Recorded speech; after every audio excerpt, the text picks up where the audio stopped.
It's a highly controversial subject, but I think that those of philosophic mind should attempt at least to comprehend some of the dimensions of the relationships between partisan politics and partisan religious organizations. We are on the horns of a dilemma at this particular point because the power of religion was originally vested in a class or caste of highly skilled, highly informed persons. The hierophants of the ancient mysteries in Greece and Rome and Egypt were very well-informed men. They had given their lives to learning, and the temple was also the university. It was the temple that was the cradle of sciences. The priests of the mysteries were astronomers. They were geographers, anatomists, physiologists. They combined their sacred learning with the most profound knowledge available in their time for the general improvement of mankind. Those seeking office, either religious or secular, were initiated into these organizations. And the first and most important requirement was self-discipline. The individual was required to attain a degree of integrity that lifted him above the level of corruption. He was informed on many subjects. There was no division between sacred and secular learning. And those who entered into the temple rites might in later life be emperors, generals, leaders in knowledge and science, or they might be private citizens with unusual abilities. In every case, the information provided gave them a full and solid foundation upon which to develop a philosophy of life. This condition gradually came into conflict with the secular ambitions of persons, most of them either uninitiated or else corrupted even after they had accepted the obligations of the temple. It is therefore very important to realize that when we think in terms of religion, that we understand exactly what it means in its full and most complete sense. Religion was primarily the continuing effort to discover truth. It was concerned not with the attitudes of persons, but with universal principles. The search was for the laws of life, as these revealed the laws of God. Now it is obvious that with such a background, and with such dedications, purifications, and methods of instruction, the religion provided the most dynamic force in the development of civilization. It became not only a leader, but a common denominator of the various levels of human activity. The religions of that time were subsidized by the state. They were part of a traditional inheritance that had descended from an unknown past. The traditions, the cultures, the allegiances, all grouped around these sacred institutions. Of such minds, we have Pythagoras, who probably give more to advanced sciences of music and mathematics than any other recorded. Atomism by Democritus, We also found among them powerful minds dedicated to the preservation of all available knowledge. These initiated priests were fully aware of the grand scheme of things. They were serving principles primarily, as these principles reveal the will of God. Now, under these conditions, the mysteries flourished for centuries, and to a measure they have influenced practically every modern world religion. They have contributed to the basic concept of religion, and that is obedience to divine will. This obedience was not primarily sectarian in those days, and the chain of mystery institutions, which spread not only throughout the Mediterranean area or North Africa, but went all the way to India and China. These institutions were compatible. There was no question of whether or not an institution worshiped the true God or a false God. For in this system, all principles preserve conduct, and all wise people recognized and rejoiced in the wisdom of other people. Many of the initiates of Greece were also initiates of Egypt, and some of them went into the Far East. Buddhists and Hindus came to study in Greece, Antioch, and Ephesus. They were a kinship of enlightenment, and because they had a common realization of the principles underlying worship, they were compatible. There was no competition of creeds. There was no division by land or race, by language, or by symbolism, which prevented the one who was initiated into one order from being received as an equal by those of other similar organizations. It therefore is rather obvious that in its ideal state, religion represents a unity of beliefs. It represents a unity based upon integrities. It was an exact science which manifested itself through the development of virtue and morality throughout the world. Now, under such conditions as these, it was quite obvious that kings and princes and rulers were initiated. Also that they had counselors who were informed in any knowledge which they could not achieve. The Emperor Julian admitted that he was a novice in these matters. He did not understand the full meaning of the great descent of wisdom, but he had been initiated. He recognized the integrities, and he leaned heavily upon the counsels of those better informed than himself. All this situation places religion in an idealistic situation, a situation the importance of which cannot be in any way questioned. But gradually changes took place, and we began to develop a certain separation between church and state.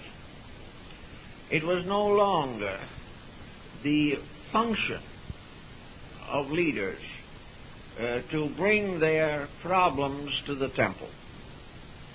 And when in the old days they did so, the judgment they received was suitable to the solution of the secular problems of society.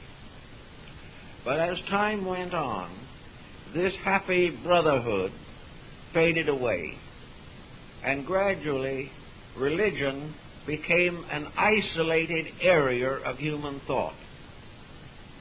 It became one institution among institutions. It no longer held the common veneration of all classes of people. As this condition continued, it was obvious that secular considerations began to dominate. As these secular considerations became more numerous, conflicts were inevitable. These secular problems, separated from a high philosophy and an inclusive religion, became virtually unsolvable. The various kingdoms began to depend upon secular statesmanship. They began to select persons who more or less would advance the personal ambitions of leaders. The counselor began to counsel the king how to enlarge his own domain. He became more or less an aid or an assistant to a secular government. In old times, some of these statesmen were obviously persons of high reputation. They did a very sincere job, but as a result of the continuing break between religion and secular affairs, they lost the control of the minds of the rulers. The rulers began to think their own thoughts. They began to plan their own programs, and it gradually dawned upon them that power, which was being more and more vested in individuals, that this power could be used advantageously to advance the concerns of princes. This type of separation has led gradually to a condition which is being brought strongly into focus by present world affairs. We have a very strong and depressing example in the present situation in Iran. Here we have a country that is coming more and more under a theological political structure. As a result of this, we find what we might term fundamentalism, the fundamentalism of the Muslim world, taking precedence over the well-being of the people and the advancement and progress of the country. We know beyond question that such a program cannot endure indefinitely. A small island of orthodoxy cannot continue to exist in a world which is no longer under the domination of such orthodox concepts. Now, there are many points in the Muslim religion which are highly desirable. In substance and essence, it is founded upon a combination of Judaism and Christianity. Muhammad would turn in his grave at the present situation, and yet gradually the rising power of the caliphate has resulted in the submergence of the concepts of Muhammad and the development of the high personal ambitions of political leadership. We therefore now find that the general condition of society is being damaged by what might be termed theological orthodoxy. Orthodoxy which is not based upon either the Bible nor the Koran, but is really opportunism, the ability of political leadership veiling itself under religious cloak, attempting to regain its authority in the development, scientific, industrial, economic, and cultural of a modern people. Now, the situation is an exaggerated one, and we believed and hoped that long ago this type of attitude had vanished from the earth, but it has not, and it continues to be a very serious matter. Now, what is essentially wrong with the interpretation that modern Iran has given to the teachings of Muhammad? It has allowed them to fall into the hands of individuals who were not actually religiously oriented. They had religious estate and dignity, but as persons they were not living it. They were rather engaged in a vengeance campaign against other people, as was indicated by the situation of the present hostages. This situation, politically, may be justified on several counts, but in terms of religion, it cannot be justified. It cannot be justified with the concept that two wrongs make a right. Nor can it be justified by the Sermon on the Mount, in which the individual is reminded that to forgive, to pardon, to have mercy, these are great religious virtues.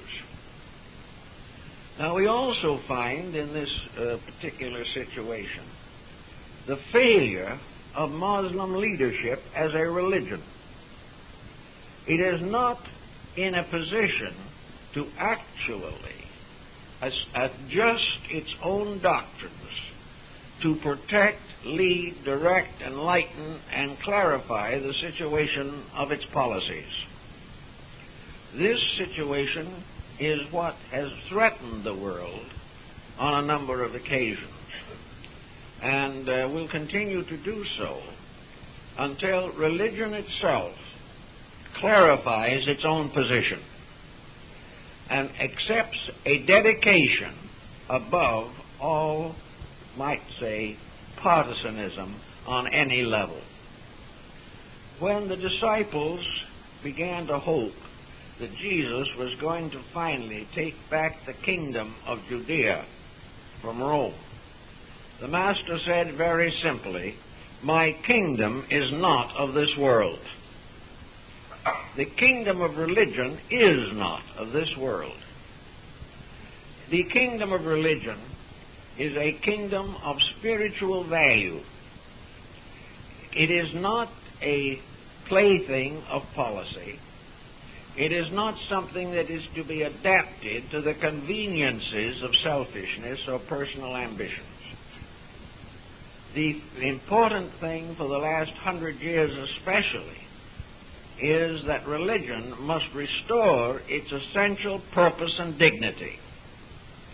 It must begin by doing that which it would demand secular institutions to accomplish, namely, achieve its own internal unity.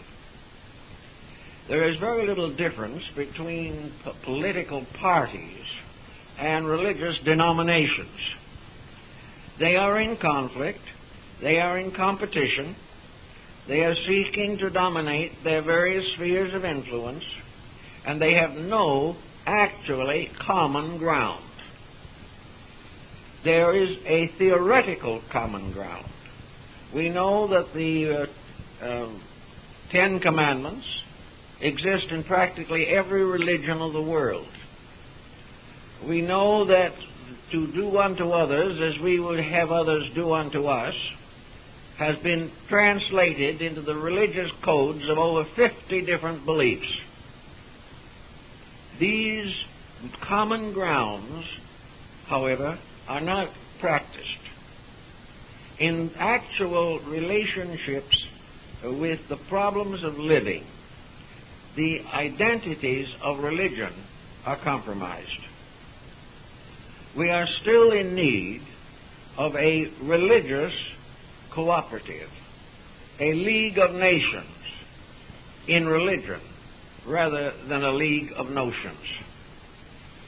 To achieve this, religion must put its own house in order. It is not important or necessary that different religions should give up their beliefs and meet in some sectarian group or a group made up of sectarianisms. Its primary purpose is to restate itself on the essential reason for the existence of religion in the life of man. All religions should be on good terms with each other. They should respect and accept differences of theology as they accept differences of race or differences of color or difficulties of language. But there is no reason why religion should not be a unity, a common strength, indivisible, and have as its primary purpose the advancement of all constructive and useful knowledge, physical, moral, ethical, spiritual.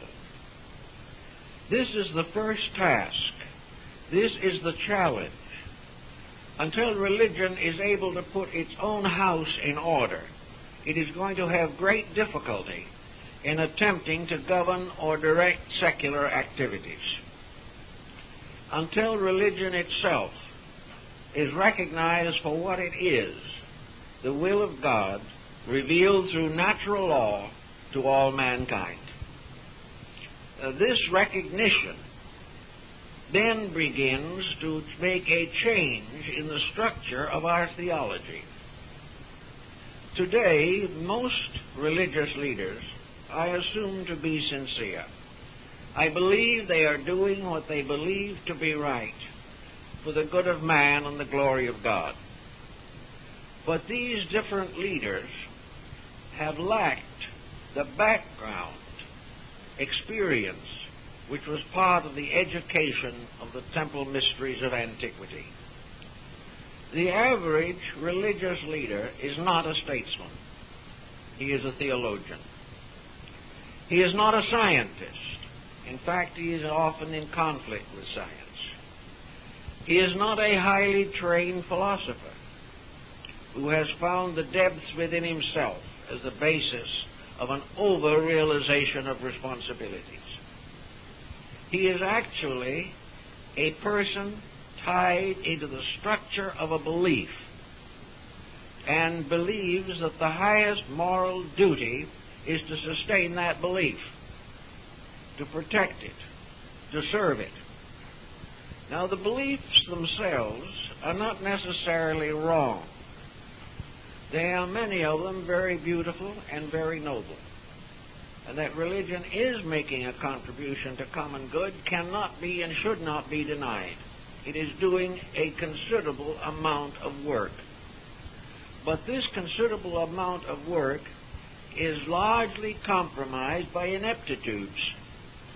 The individual who is an evangelist today is not comparable to the initiate priest of antiquity.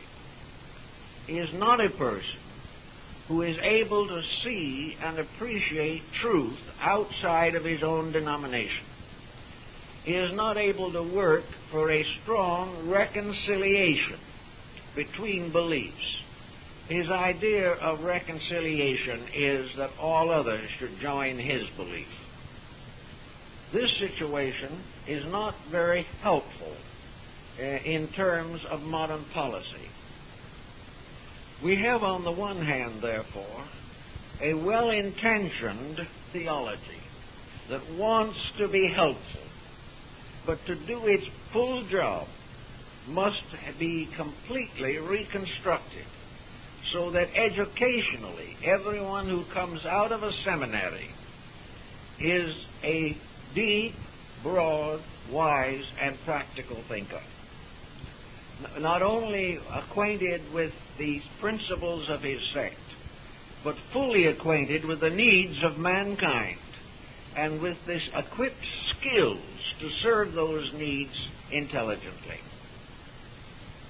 It is not a devotion alone that is going to solve our problem. It must be solved by an intelligent devotion, a devotion which transcends most of the limitations which have separated creeds for thousands of years. After coming to a practical and proper conclusion, having the skills of the statesman and the ideals of the priest, and these are brought together in lives dedicated to common service, we would have a far better chance meeting all of our problems, both those which are spiritual and those which are secular. Now, as the religious world is so divided, so is the secular. And at the present time, the United Nations organization reveals the conflicts that arise in the administrations of government. Now, why do these conflicts exist? They exist because the average leader in the secular field is not a philosopher. He is not a deep thinker. He is an individual who has had very specialized training, perhaps in business, perhaps in law, or whatever his background may be. But he is not a person who is able to instinctively and inevitably make a discovery that was given to the world thousands of years ago, namely that all human affairs are governed by divine law. Every lawmaker must, to fulfill his purposes, understand the grand plan of life which he hopes to serve, which he would like to advance. He must therefore be a person in whose nature are solutions. Solutions based upon a comprehensive understanding of the condition of the human being. It would be very important for him to be a universally educated individual. And if this is lacking, then whatever specialization he may have given his career to in order to advance his own purposes, this specialization should be under a direct concept of integrities. In other words, the university, which is the modern equivalent, so to say, of the ancient mysteries, but is not a very good equivalent. The universities should also include to all students the grand scheme of life, the essential reasons and purposes. Now, some will say that this cannot be done because these overtones cannot be scientifically diagnosed, that the individual, in order to accept a high integrity, must assume qualities which he does not understand and which may exist only in the minds of those around him. This is essentially not true. There is no area in human education in which the facts of life are not obvious and cannot be demonstrated scientifically. Therefore, the science of integrity is the most important of all sciences and should be at the head of all the curricula that we have today. The whole survival of man, the whole survival of institutions, the security of the individual, the happiness and peace he longs for, all of these are byproducts of integrity. And without that basic value, the world can never escape from its dilemmas. Integrity, therefore, becomes an essential. Now, the average person is not trained in integrities. And under the prevailing system that we have today, integrity is virtually a debility. Integrity is an almost certain source for failure. The individual trying to live according to principles finds that these principles are detrimental in a system in which the integrity is lacking. He might also notice, of course, that this lack of integrity is bringing disaster to all these institutions. But he still does not feel strong enough, wise enough, or perhaps gifted enough to attempt a universal reformation. This was the principle behind the Reformation which took place in the early 17th century. with a reorganization of the whole theory of human relationships. This reorganization was based upon one simple point, namely that science, properly understood, properly directed by enlightened minds, is the most powerful aid to religion that exists. It is science that can prove religion. It is science that can take religion out of the clouds and put it to work in the daily life of the individual. Science must, however, first discover the sacredness of its own knowledge. It must recognize that the further it explores into the unknown, the closer it comes to God. And that instead of God being a useful hypothesis, God becomes the ever-present source of every particular that exists in space.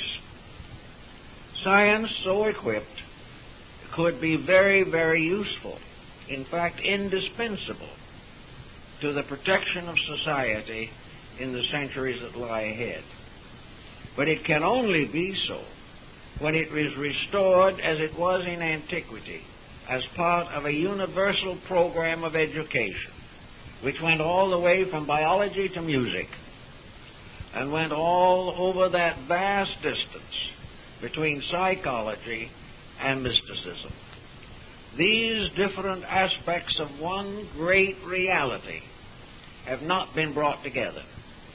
And until they are brought together and harmonized, this mysterious elixir of life that we hope for cannot be produced. Now, on the opposite side of our problem, we have trained statesmen and untrained statesmen. The degree of their training is more or less secondary.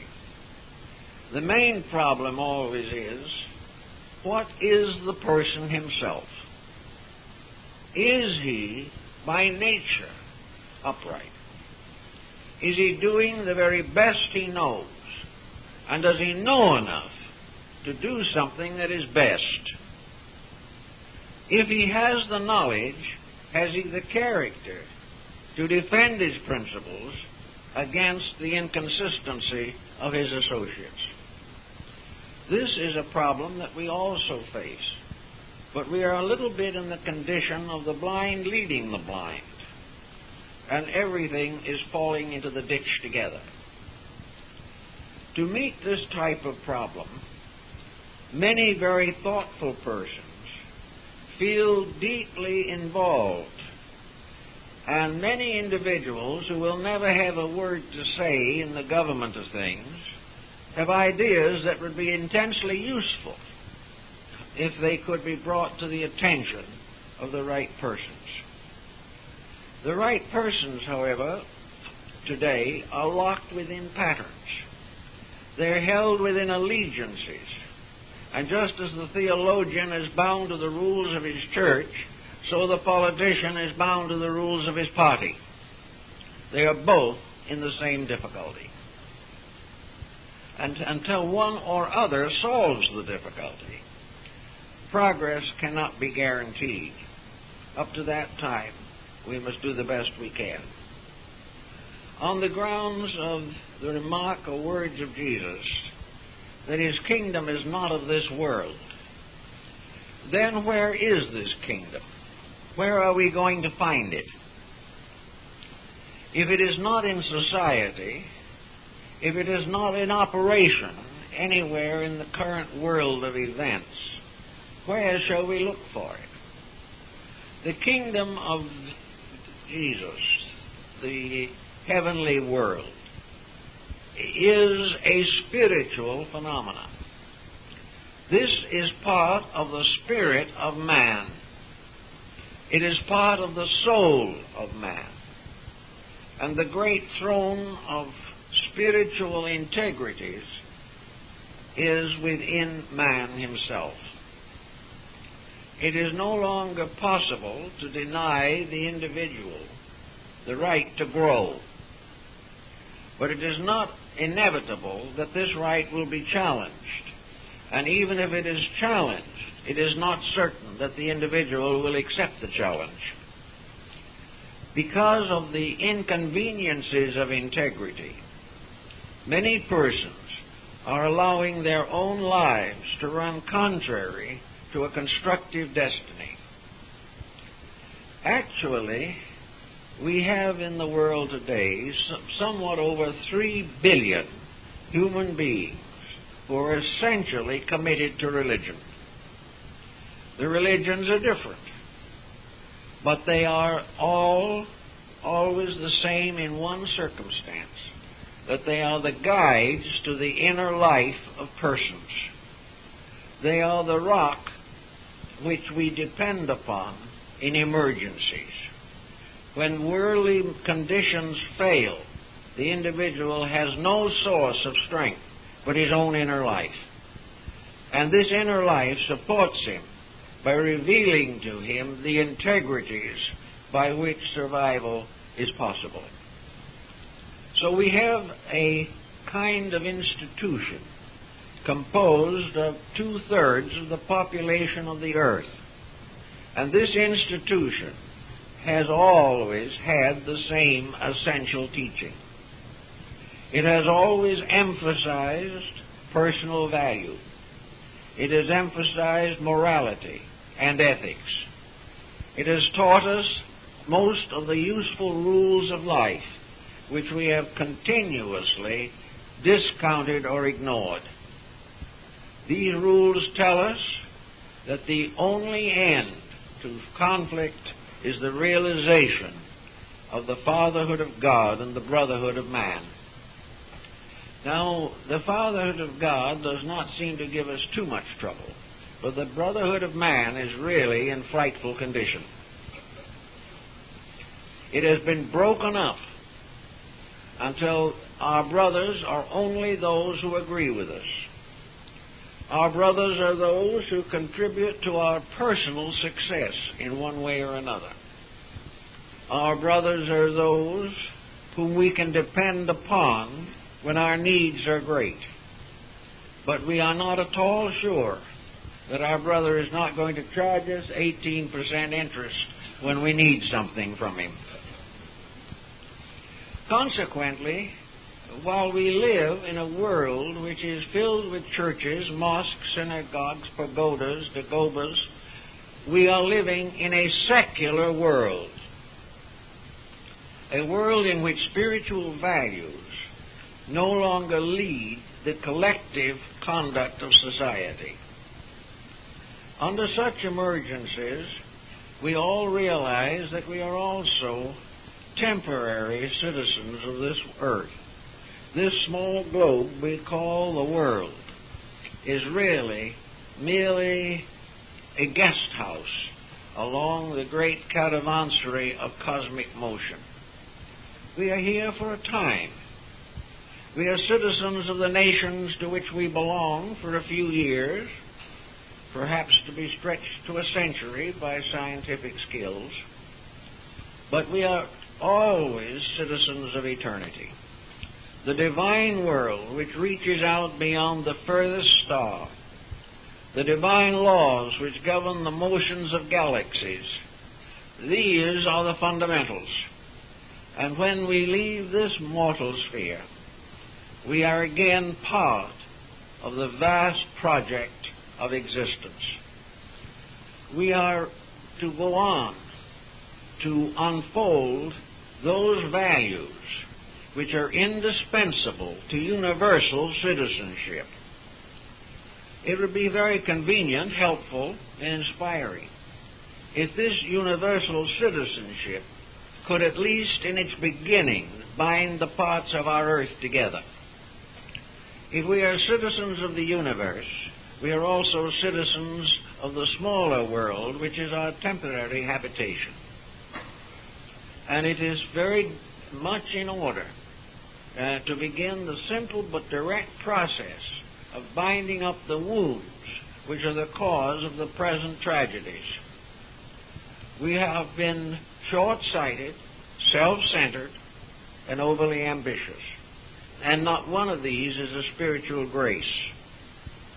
We have overlooked entirely the fundamental realities of life.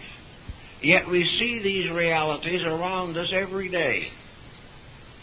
We live not in a man-made world, but in a universal pattern. And we have tried to obscure that pattern by our own audacity. We have tried to assume that we were lords of all we survey, and that it was our destiny to create a system to our own pleasure. We are already finding it very unpleasing. We must sometime go back to facts, because facts alone are our salvation. Now, whether we should be involved in party politics at this particular time will probably be viewed differently by different persons. If we were sure of certain values and knew how to apply these values, if we knew whom we could trust, who would do the things that are necessary, we could advance with greater confidence.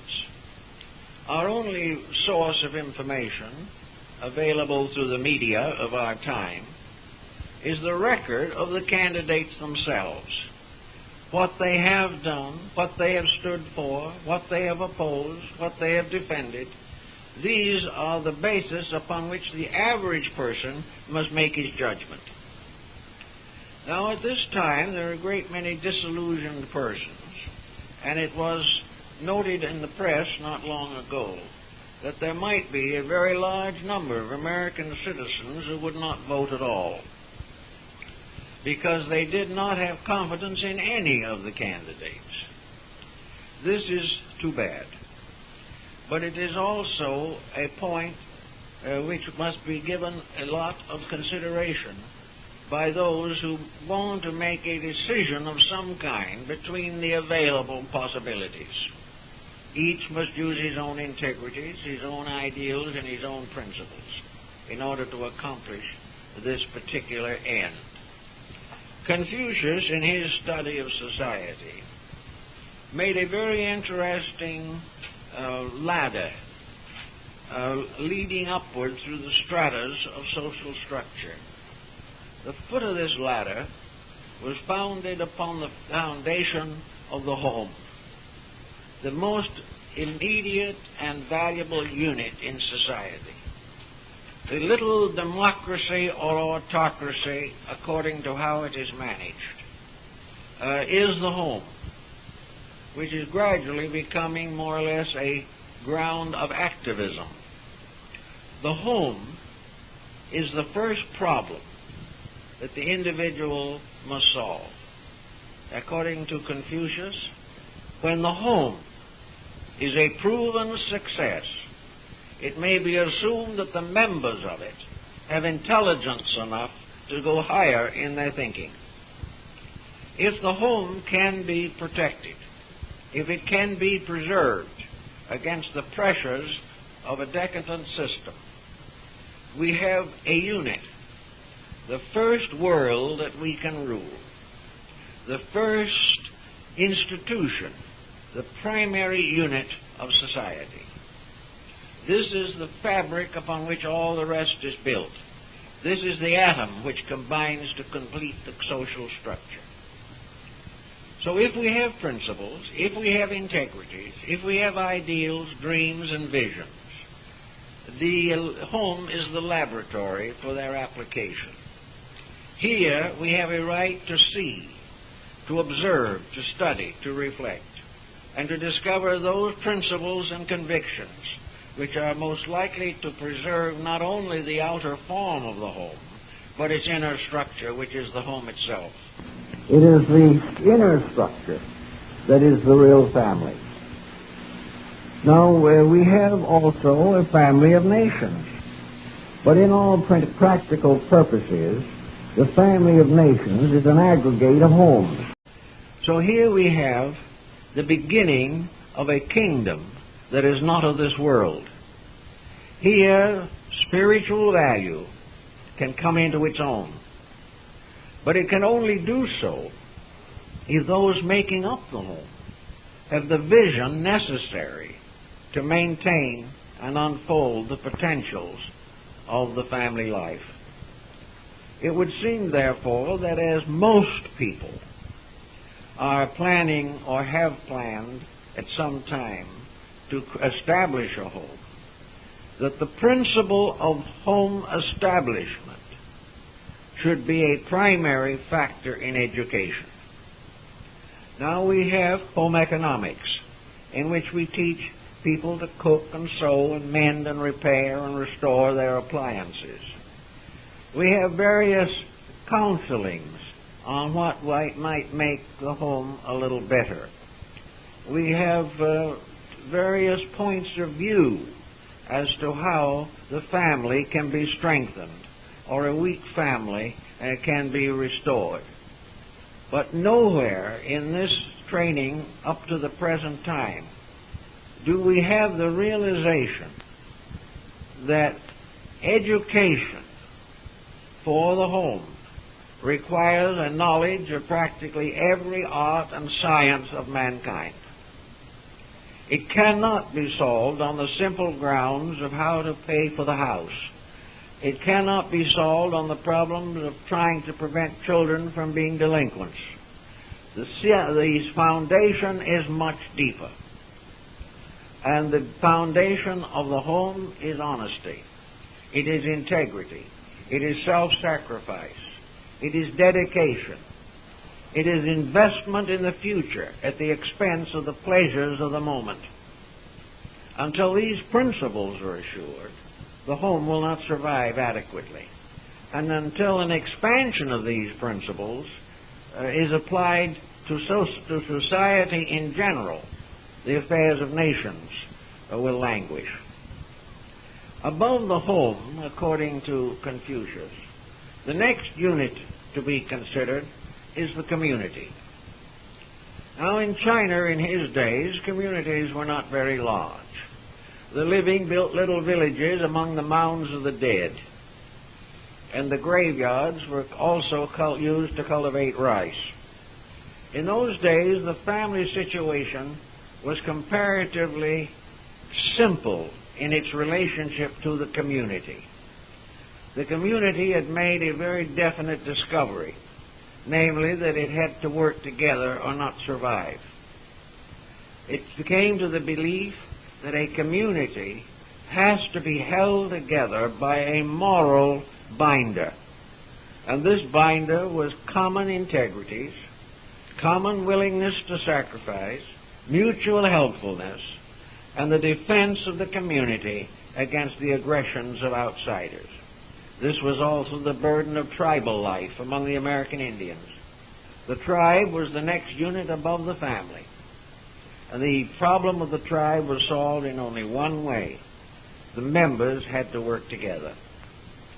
Out of this, Buddha brought his concept of world communalism, in which the world was recognized as one great community, a community which could not be divided without tragedy, a community in which the rights of each person were protected by all other members of the community.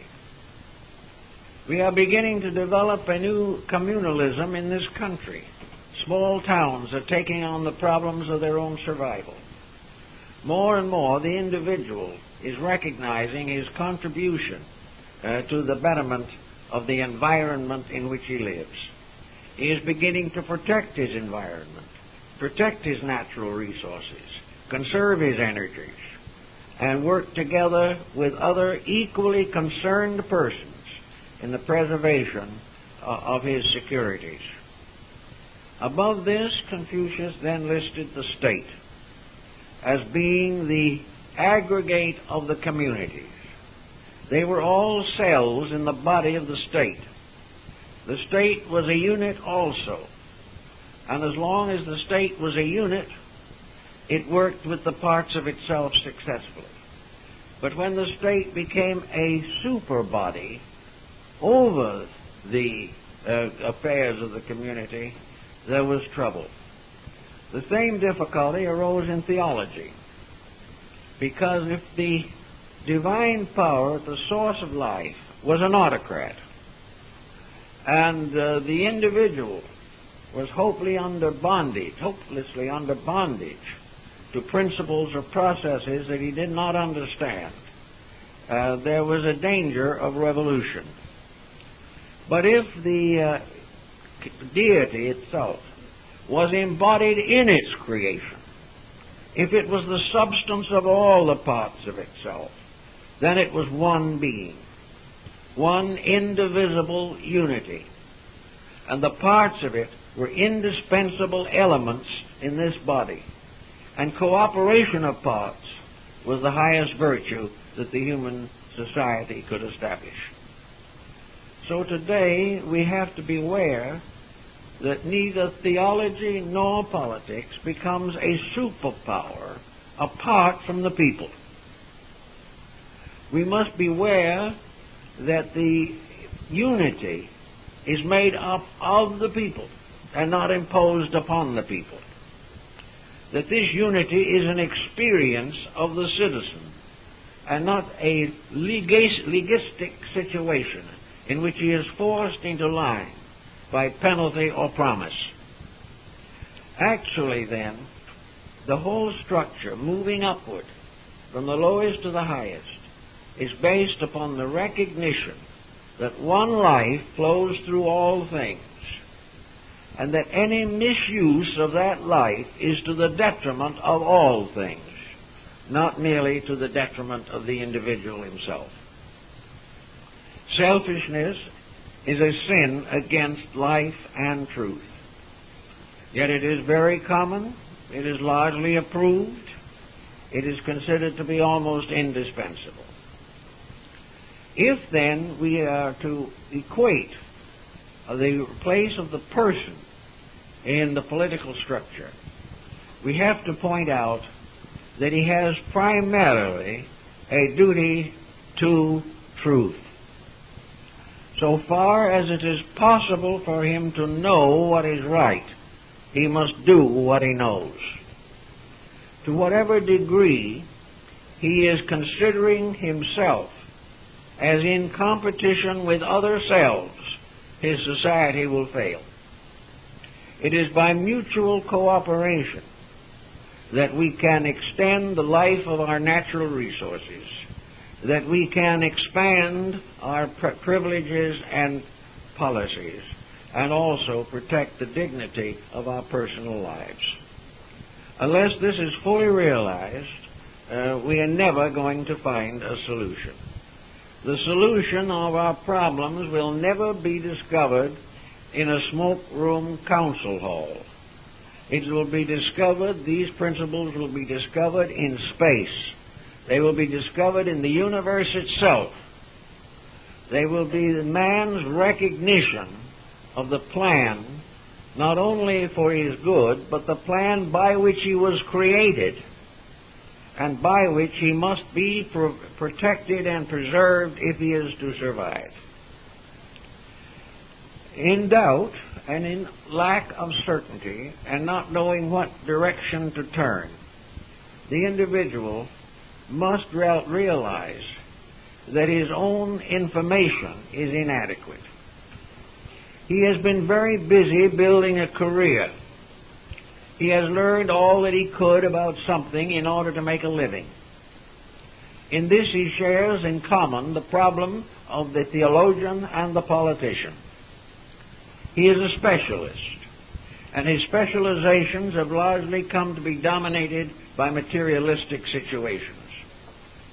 His specialization in the advancement of science or the advancement of the arts, all this specialization leaves him on the horns of a dilemma when he attempts to interpret political problems.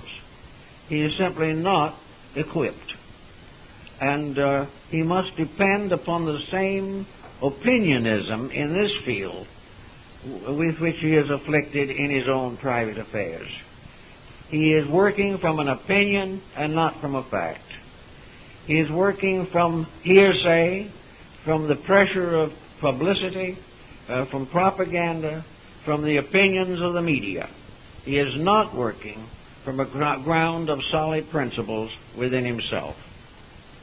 Now, it may be impossible for the average person to attempt a re-education of his entire background. He cannot be assumed in middle life to begin a complete or understanding, estimation, or research into the social problems.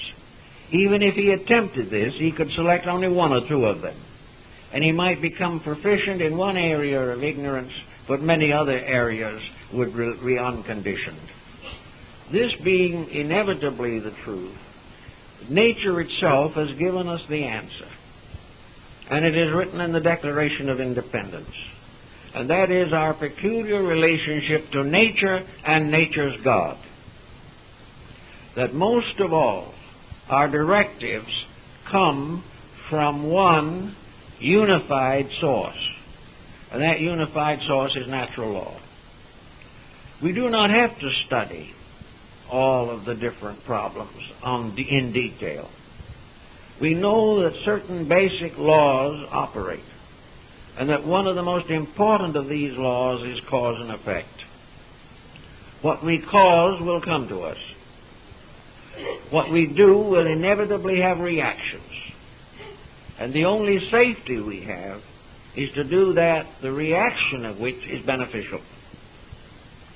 Now, this does not take a vast amount of training, but simply a little quiet observation. If we look around us, we will find that the law of cause and effect always operates. It operates in the universe, it operates in human affairs, it operates in individual living.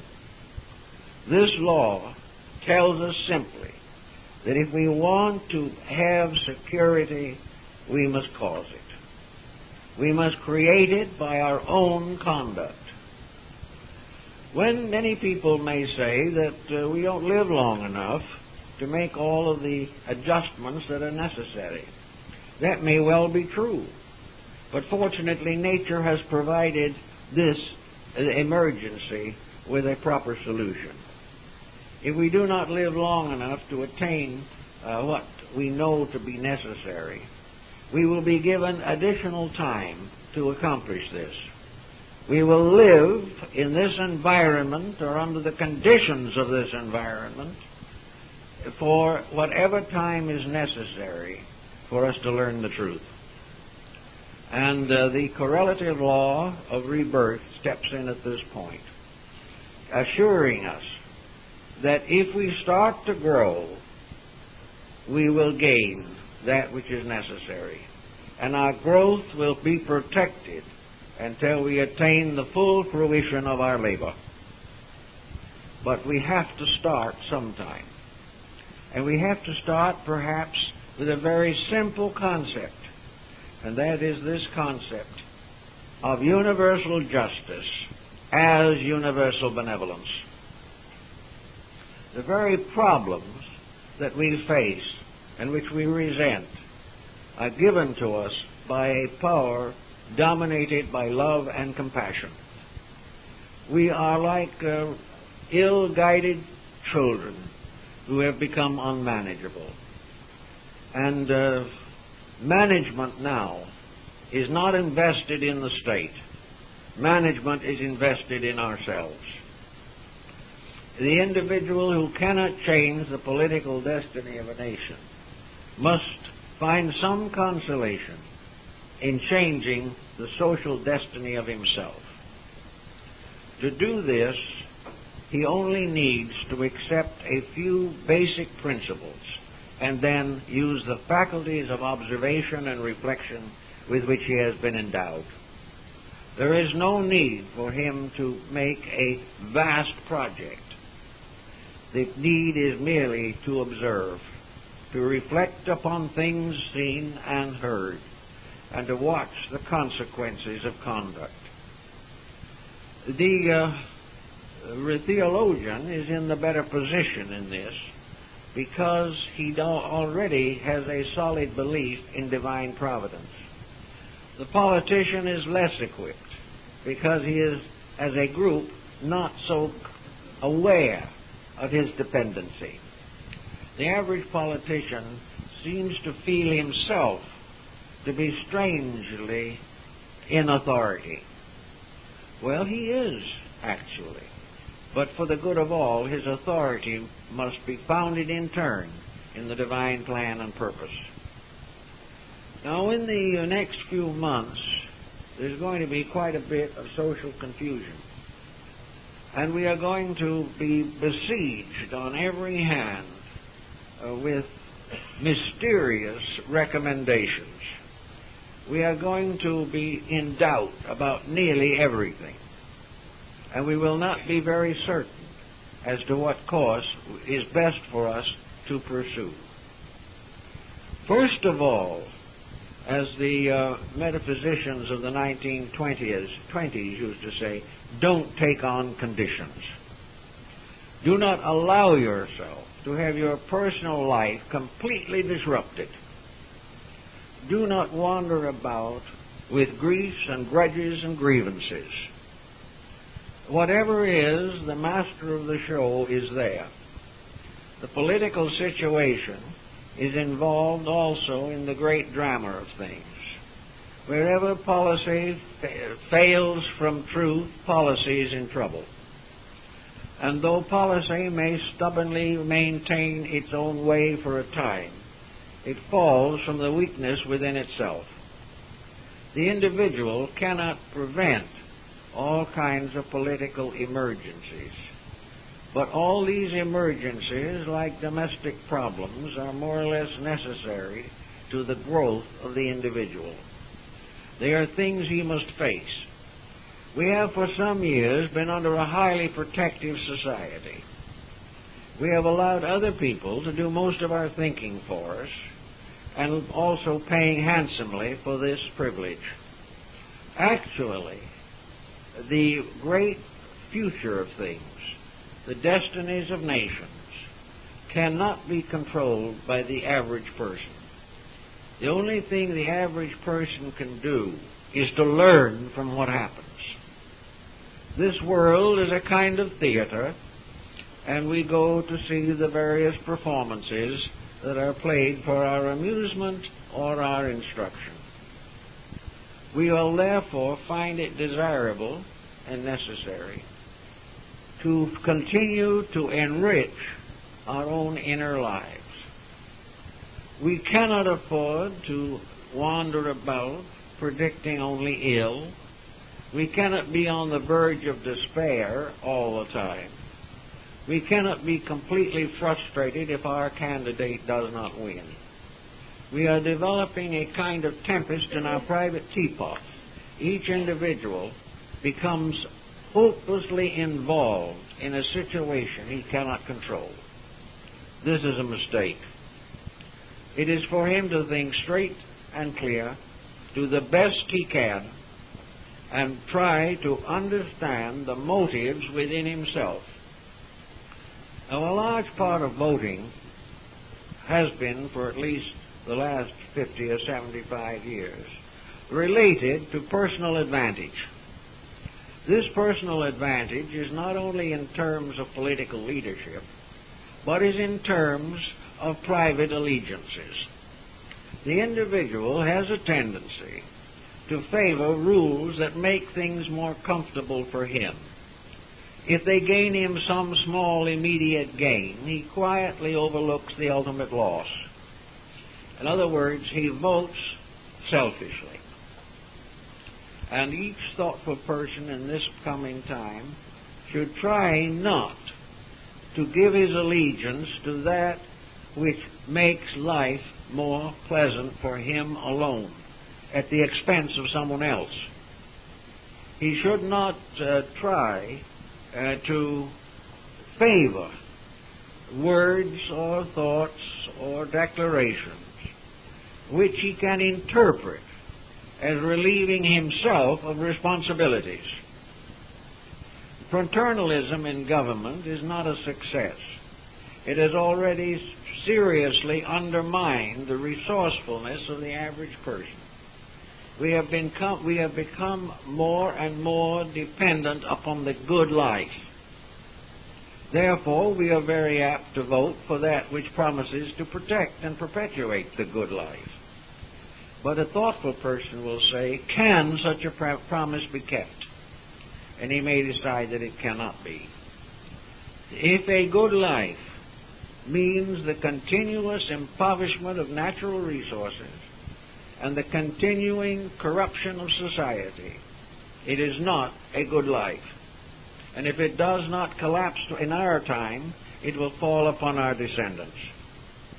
Therefore, the first thing that the private citizen can do is to quietly decide in his own mind what promises and what claims actually are the best for all citizens. Not to favor a class, a clique, or a corporation, but what is the best for the world? What is the best for our leadership in international affairs? What is the principle by which the greatest good to the greatest number is going to be attained?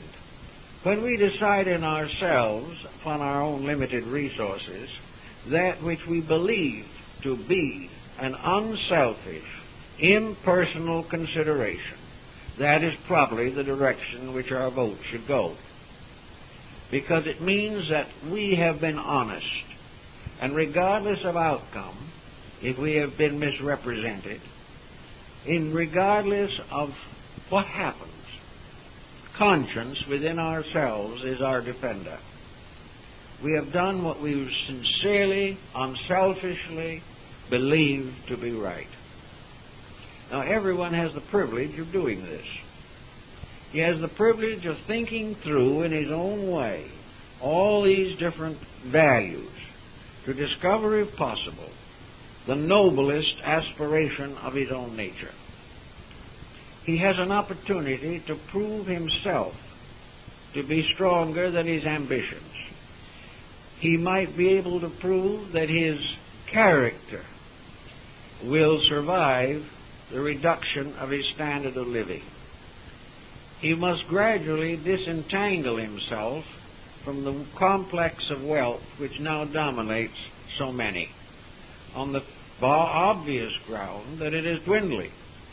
And one by one, institutions built upon self-aggrandizement are collapsing, so that it is very wise for the person at this time in society to think frugally, to think conservatively as far as his own needs are concerned, to refrain from riotous spending, and use the pressures of price and scarcity to reform and integrate his own personality. He may find that he cannot afford certain luxuries, or to afford them must create debt. And when he looks at the budget pattern in the United States, he realizes what is meant by a national debt. He realizes that the whole nation is living on the interest of what it owes, not what it has. These things come right down to personal life. And this whole emergency, which may extend for some years, is the great challenge of the individual to achieve a victory of his inner life over the circumstances of his environment. It is a testing ground for value. It is an opportunity for the human being to emerge from this strange delusion of success and fame with which he has been afflicted for some time. So do not consider privation a great sorrow. Rather, indicate that it enables us to be more selective in our values, more wise in our spending, more honorable in our investing. We also realize that wherever we contribute to inflation, we are contributing to the collapse of our economy. Therefore, we do the best we can to make do in every way possible. And the best we can to protect ourselves and our families from unnecessary extravagances which will contribute to the final collapse of our institutions. So out of this problem, there come two very, very important facts. One is that we can depend upon infinite law in all things. And the second important truth is that we can depend upon human arrangements for very few things. The eternal pattern is there, but the shifting sands of human arrangements and misarrangements offer very little security. We can trust deity, but we cannot trust systems built upon selfishness and self-aggrandizement. So we must have certain reservations about the way things are done now, but we can have a clear vision of the way in which they ought to be done. And more people are waking up gradually to what constitutes the facts of life. It's a little hard, it's a little depressing, it makes sacrifice, but it is bringing thousands of families together, whereas success separated them. It is bringing nations gradually into a recognition of common needs, and will, in the course of time, shake down the various power cliques with which we are afflicted.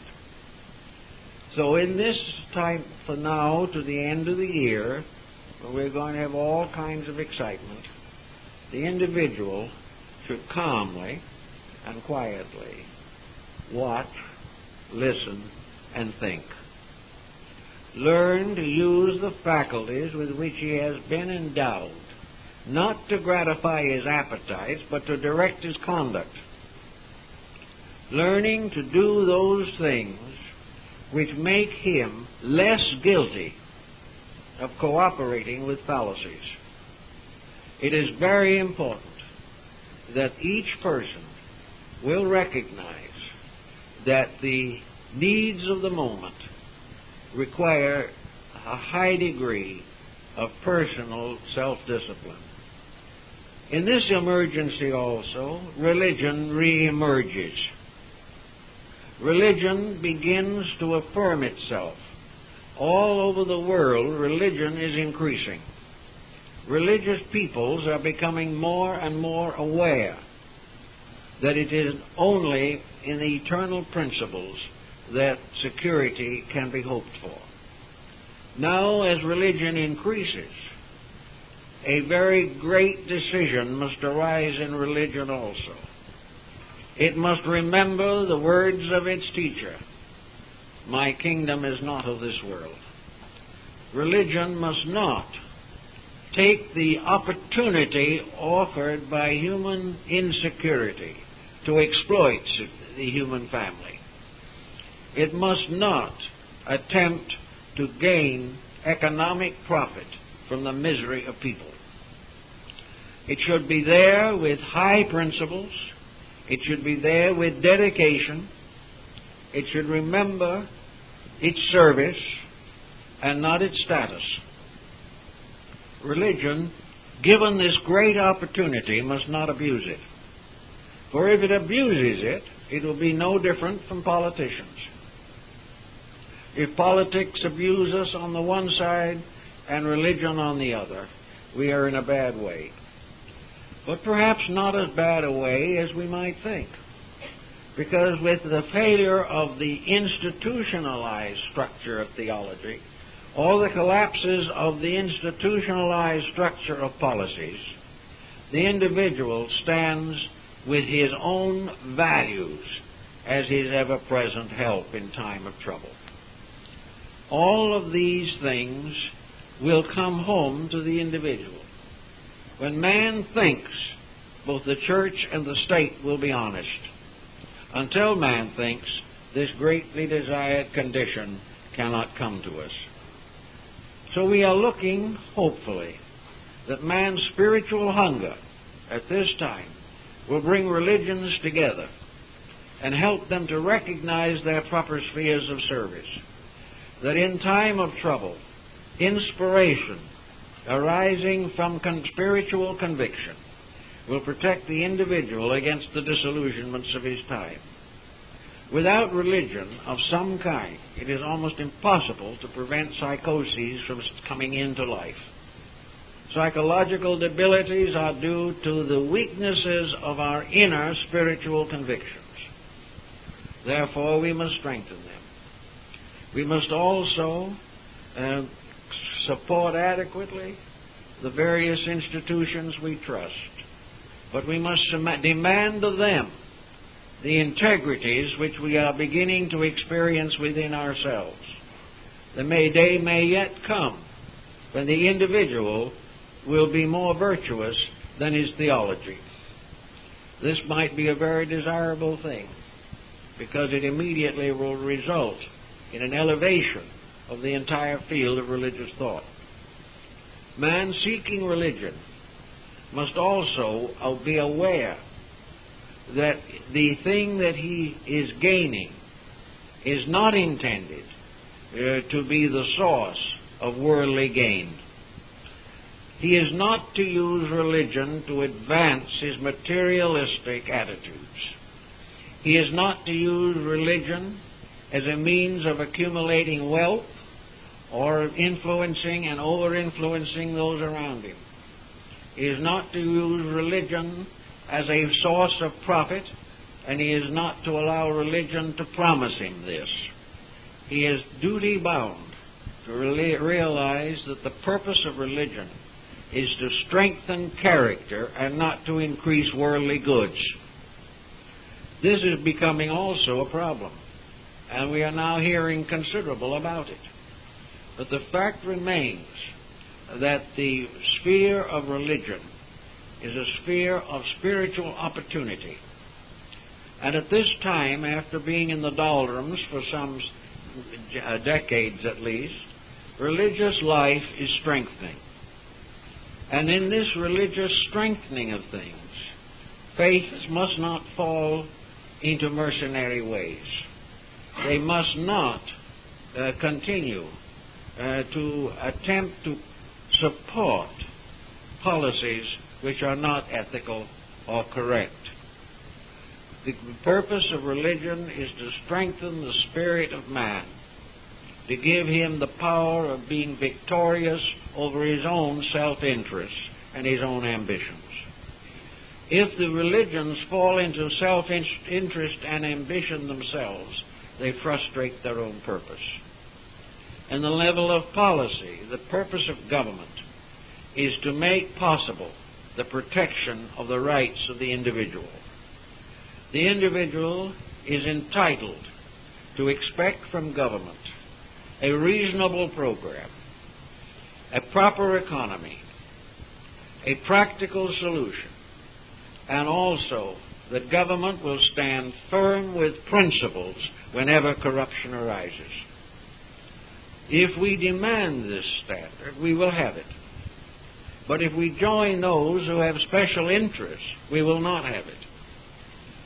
If we can cooperate with religion in the improvement of our personal lives, we can always recognize the probabilities that leadership will obey.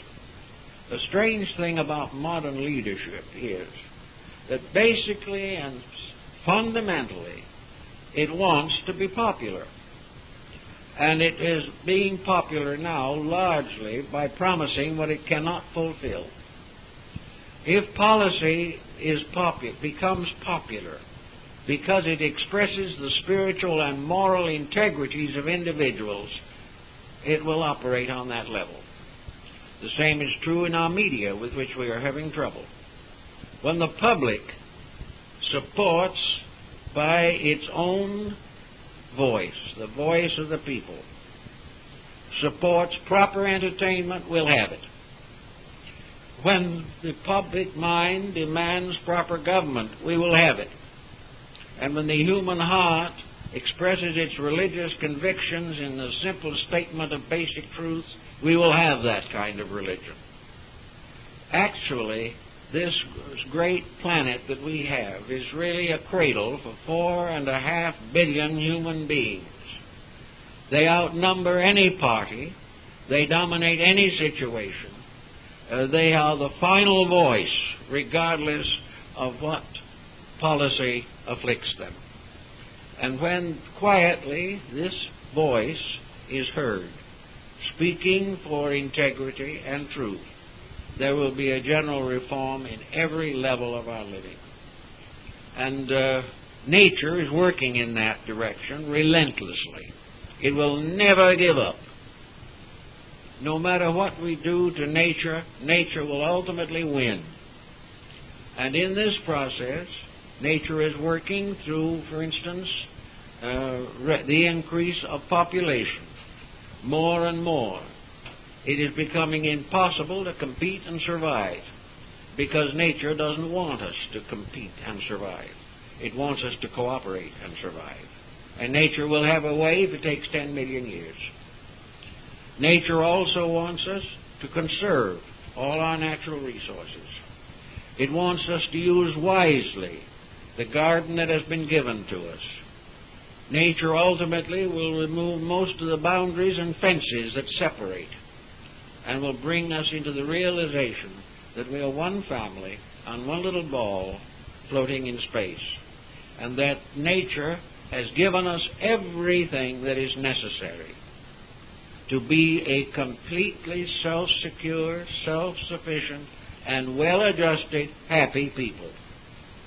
It is up to us to follow the lead of nature, observe it, study it, think about it, and dedicate ourselves to the fulfillment of its requirements.